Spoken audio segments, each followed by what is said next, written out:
poppin' B? Purpok here, and welcome back to another episode of Race the Ramen, the show where I attempt to review something unscripted in the amount of time it takes to boil an instant ramen. And today we'll be taking a look at Summer Wars, available now on DVD and Blu-ray. Alright, we're going to start the timer right now.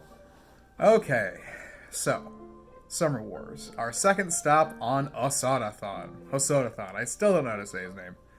And speaking of names that I have trouble pronouncing, as important to mention, this was the first film in Hosoda's directing career where he had more of an impact on how the story was written. He worked on the story in conjunction with Japanese screenwriter, and I'm sorry if I get this wrong, put the name on screen, Sadako Okudera. I'm very sorry.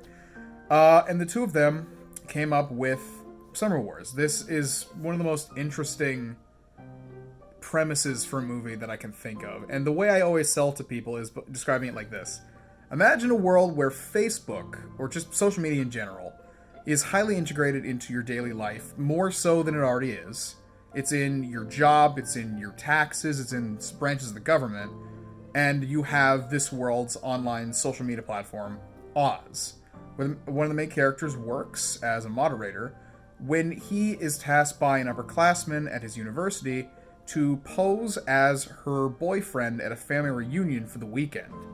And then he gets embroiled in this large family reunion, which leads to a bunch of personal drama between members of the family that also ends up having connections to a larger scale threat that threatens all of Oz and then eventually most of the planet.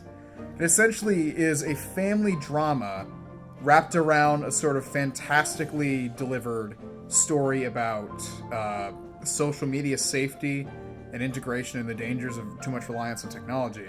But that's really just part of it.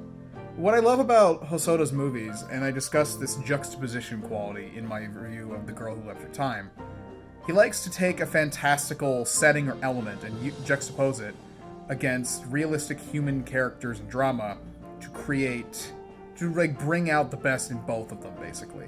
Oz is this beautiful, colorful, Digimon-esque world where everything is colorful and artistically designed and like kind of grandiose in scale. And then you cut back to the family all the time and you have these epic emotional moments between different people over time.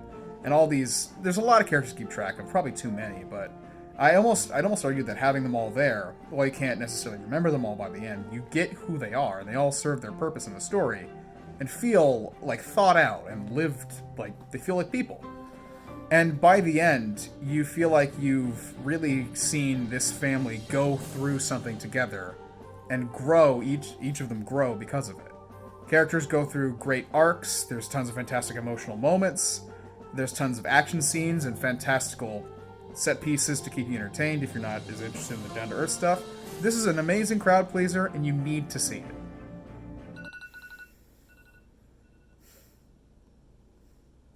Hopefully that gave you a decent impression of what I think of this movie. I could probably go on for hours. This is one of my favorite films from Hosoda. Maybe my second favorite, possibly tied with another movie for my absolute favorite, because for different reasons, which I'll get into when we get to that one pretty soon. This movie has amazing animation. It's true of all of them, but it really feels brought into sharp contrast with the fantastical stuff and the human stuff. It's an amazing, like, uplifting kind of movie. It leaves you feeling good by the end, and it feels like it earns some of its more sentimental moments. The score is fantastic. The pacing is incredible.